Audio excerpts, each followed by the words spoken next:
Moses. Moses. Moses. Yes, Lord, here I am. Do not come any closer. Take off your sandals, for the place where you are standing is holy ground. This was the first time Moses encountered the supernatural God, and from then his life was never the same. So many things happened thereafter, and some of these things I know you've heard already. But today I will share with you 12 facts about Moses, which I believe you have no clue about. Some of them maybe you might have heard, but I will throw more light on them for you to understand them very well, and others also will have historical evidence backing them. So stay with me for a few minutes, for I am sure by the end of the video, you will be overwhelmed. If you don't mind, just take a few seconds to support our channel by liking and subscribing to get more updates whenever we share equally intriguing videos like this one. Now let's delve in.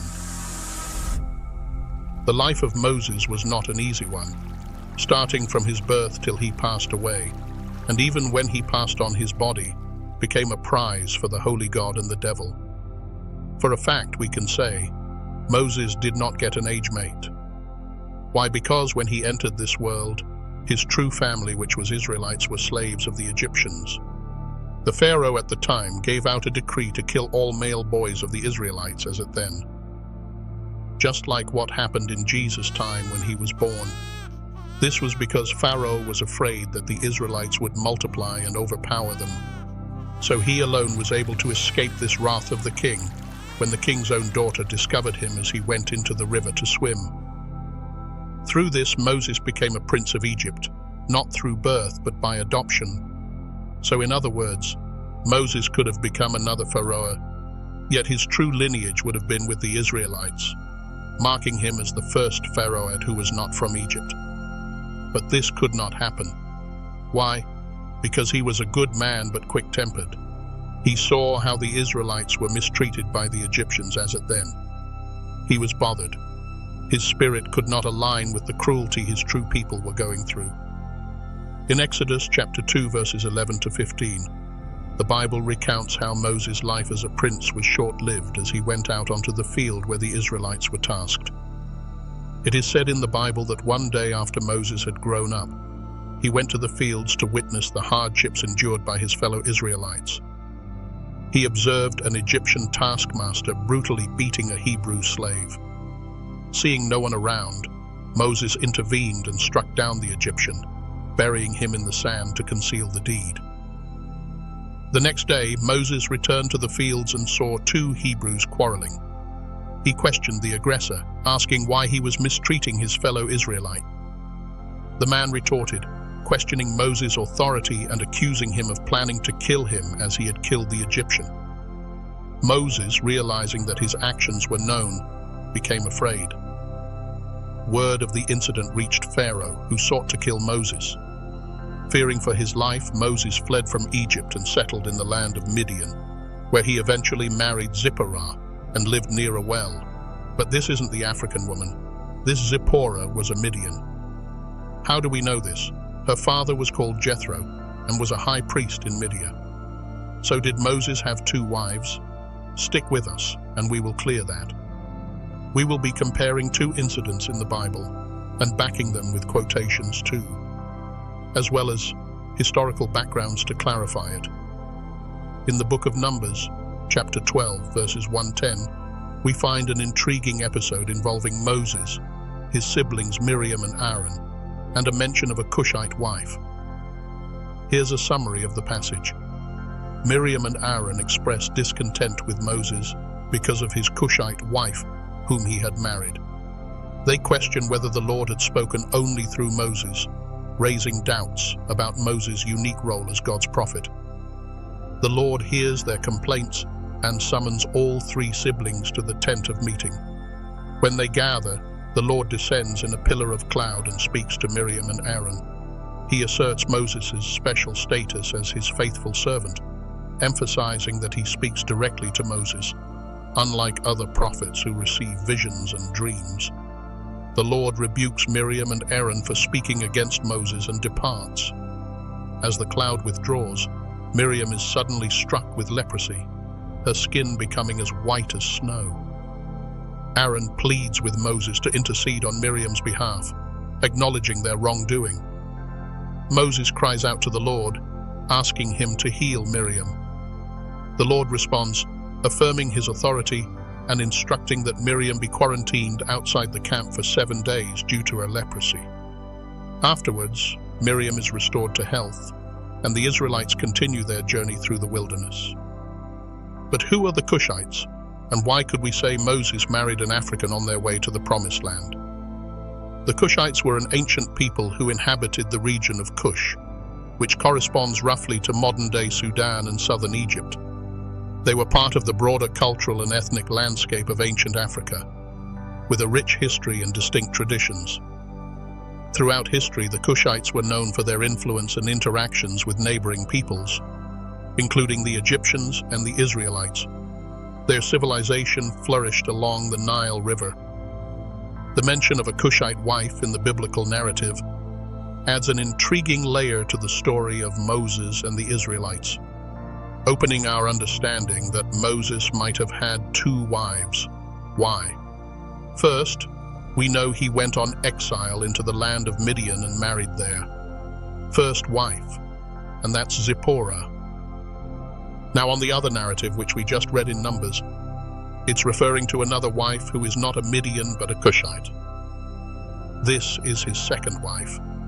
Her name was not mentioned in the biblical narration in Numbers 12:1-10, but for sure he, Moses, had an African wife, Cushite, as mentioned in the Bible, and for a fact, she is his second wife too. This will mark our fact number 2 in this narration. If you have any different interpretation, then let us know in the comment section. This brings us to fact number 3. Moses had a speech impediment or difficulty speaking, as described in Exodus 4:10-12. But Moses said to the Lord, "O my Lord, I am not eloquent, either in the past or since you have spoken to your servant, but I am slow of speech and of tongue." Then the Lord said to him, "Who has made man's mouth? Who makes him mute or deaf or seeing or blind? Is it not I, the Lord? Now therefore go, and I will be with your mouth and teach you what you shall speak."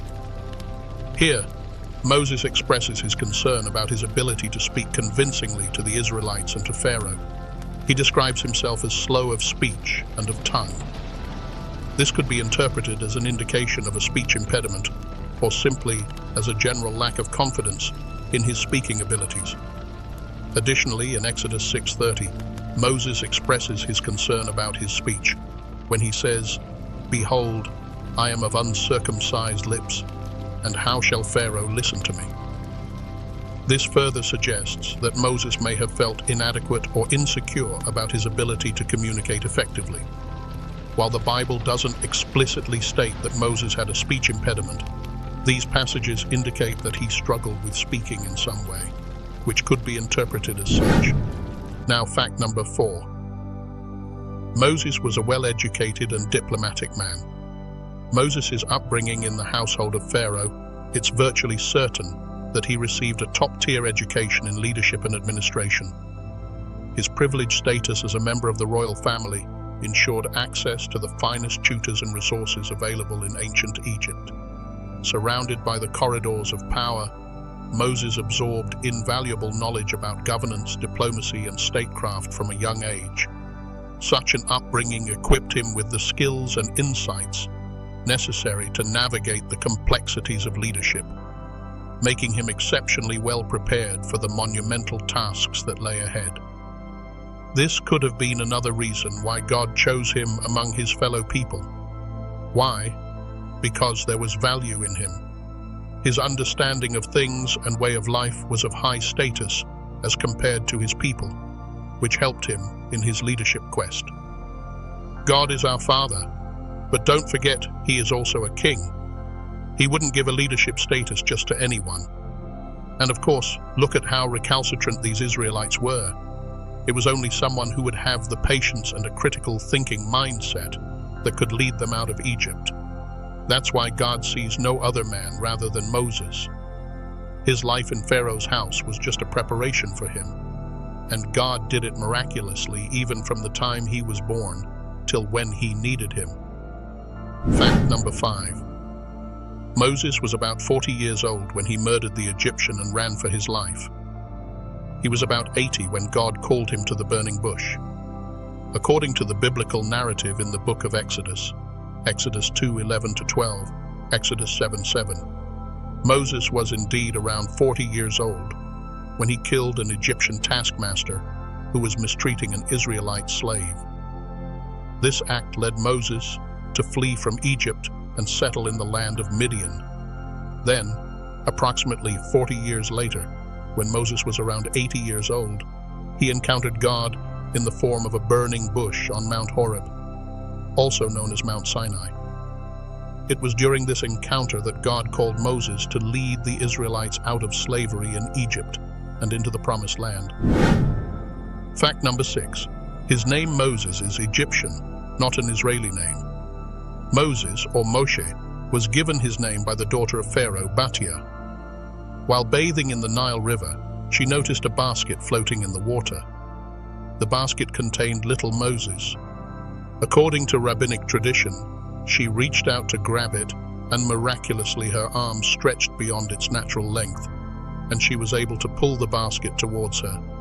To her surprise, she discovered a baby inside the basket and decided to adopt him as her own. She named the baby Moshe, which is derived from the word Mishisihu, he was drawn, since she had drawn the baby from the water. Fact number 7. Moses remembered Joseph and collected his coffin from Pharaoh before leaving Egypt. Yeah, that's right. While all the Jewish people were busy packing their belongings to leave Egypt, Moses went to collect the coffin of the great Jewish leader Joseph, who had been the viceroy of Egypt before the slavery had begun. Joseph's dying wish had been that his bones be brought out of Egypt and be buried in the land of Israel. Now, as the redemption was taking place, Moses wanted to fulfill Joseph's request. He called on Serach, the daughter of Asher, who had been present when Joseph had passed away, to point out where Joseph was buried. She told him that the Egyptians had buried Joseph in a metal casket at the bottom of the Nile River, so that it would be blessed in his merit. Moses stood on the banks of the river and called out, "Joseph, Joseph, the time of the redemption has come, and therefore it is time for us to fulfill the promise we made you." Immediately the coffin rose to the surface, and the Jews took it up with them to the land of Israel. Let's move to fact number 8. Moses organized an official court system. Moses is traditionally credited with organizing the official court system among the ancient Israelites. According to the biblical account in the book of Exodus, when Moses was leading the Israelites through the wilderness, he encountered a problem. He was overwhelmed with settling disputes and administering justice among the people. At his father-in-law's advice, that's Jethro, Moses established a hierarchical system of judges to assist him in administering justice. This event is recorded in Exodus 18:13-27. Jethro, a priest of Midian and Moses' father-in-law, observed Moses spending all day settling disputes among the people. He advised Moses to appoint judges to help him bear the burden of judging the people. In his appointment of judges, following Jethro's counsel, Moses selected capable and trustworthy men from among the Israelites to serve as judges. These judges were tasked with hearing cases and resolving disputes among the people, thus alleviating Moses' workload. Moses organized the judges into a hierarchical system, with lower-level judges handling minor disputes and higher-level judges adjudicating more complex cases. Only the most difficult cases were brought to Moses for resolution. The judges were instructed to administer justice impartially, without showing favoritism or accepting bribes. They were to judge according to the laws and principles revealed by God to Moses, ensuring fairness and equity in their decisions. Fact number 9. Moses survived a series of rebellions. A notable one is a rebellion by his own cousin, Korah. This is found in the book of Numbers, chapter 16. So Korah, along with Dathan, Abiram, and On, as well as 250 prominent Israelite men, challenged the authority of Moses and Aaron accusing them of acting arrogantly and unfairly monopolizing leadership roles within the community. Korah, being from the tribe of Levi, claimed that all the Israelites were holy and questioned why Moses and Aaron should have exclusive authority over the people. In response to this challenge, Moses proposed a test to determine whom God had chosen for leadership. Moses instructed Korah and his followers to take censers, or fire pans, and offer incense before the Lord. The next day, as they assembled with their censers, a divine fire consumed Korah and his supporters. Additionally, the ground beneath Dathan and Abiram's tents split open, swallowing them and their families. Fact number 10. Because Moses was hesitant to confront Pharaoh and lead the Israelites out of Egypt, God performed 4 miraculous signs to strengthen Moses' resolve and demonstrate his power. First, while Moses was tending sheep on Mount Horeb, he encountered a miraculous sight: a bush engulfed in flames but not consumed by the fire. From within the flames, God spoke to Moses, revealing his divine plan and commissioning Moses to deliver the Israelites from slavery in Egypt. Following this extraordinary encounter, God instructed Moses to take his shepherd's staff and throw it on the ground. To Moses' amazement, the staff transformed into a writhing serpent before his eyes. This miraculous sign was a demonstration of God's authority and a symbol of the power Moses would wield in confronting Pharaoh. However, Moses remained apprehensive, doubting his ability to persuade Pharaoh. In response, God performed another miracle, instructing Moses to put his hand inside his cloak. When Moses withdrew his hand, it was covered in a white leprous disease. But as soon as he returned his hand to his cloak and withdrew it again, it was restored to its original healthy state. This miraculous transformation served as a tangible reminder of God's ability to heal and protect his chosen servant. Fact number 11. Moses had a unique relationship with God, as described in Exodus 33:11. Thus the Lord used to speak to Moses face to face, as one speaks to a friend. This passage emphasizes the intimacy of Moses' connection with God, suggesting a close and personal relationship. While Moses did not see God's face directly, he experienced a special manifestation of God's presence. Moreover, Exodus 34:29-35 recounts an incident where Moses' face radiated with light after he had been in the presence of God on Mount Sinai. This phenomenon occurred each time Moses spoke with God, symbolizing the divine encounter and the impartation of God's glory upon Moses. The significance of Moses' close relationship with God is further illustrated in Numbers 12:6-8, where God distinguishes Moses from other prophets, stating, "With him I speak face to face, clearly, and not in riddles. He sees the form of the Lord." This passage underscores the uniqueness of Moses' prophetic status and his unparalleled access to direct communication with God. Additionally, Moses' close connection to God is evidenced by his intercessory role on behalf of the Israelites.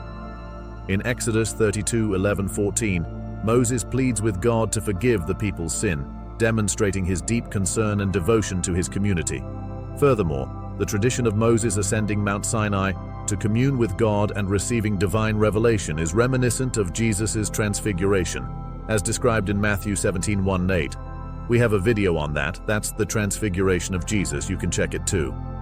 So, both events involve a radiant transformation after encountering God's presence, highlighting the transformative power of divine communion.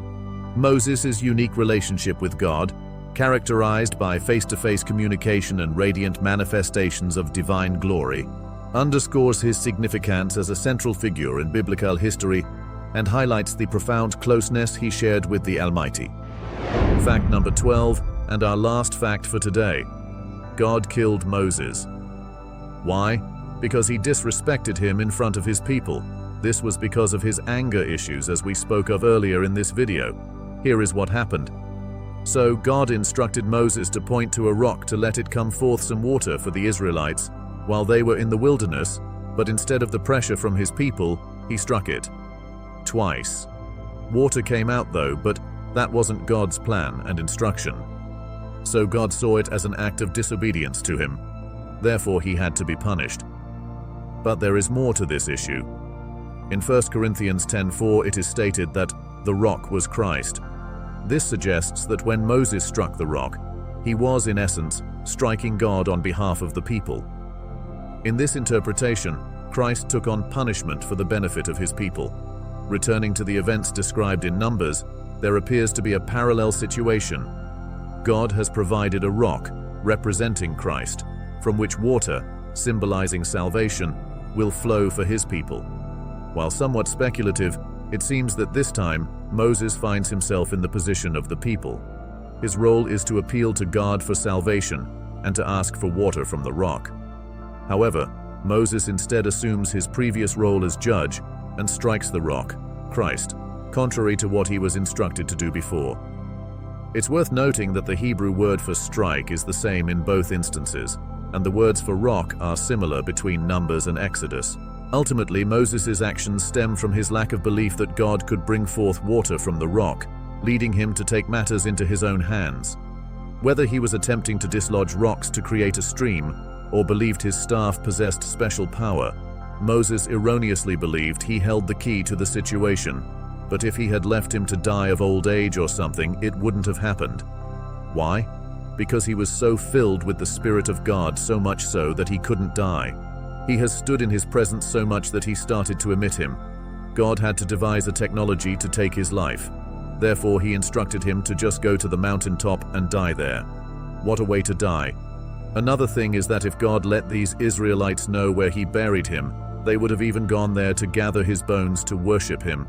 Therefore, God in his wisdom hid his remains, and no one knows where it was kept till this day as described in the Bible. The scripture also says his eyesight was not even dim at the age of 120, nor was his strength gone. Look at the number of mountains he climbed all the time just to see God. Mount Sinai only is approximately 2,285 meters or 7,497 feet tall, yet he didn't get weak in old age. He became immortal due to his communion with God, so it was only God who could kill him. Let's turn to scripture to know what it says. Deuteronomy 34:7.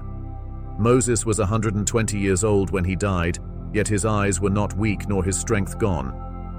Also, Deuteronomy 32:48-50, KJV. In that same day the Lord told Moses, "Go up into this mountain of Abarim, Mount Nebo, unto Mount Nebo, which is in the land of Moab that is over against Jericho.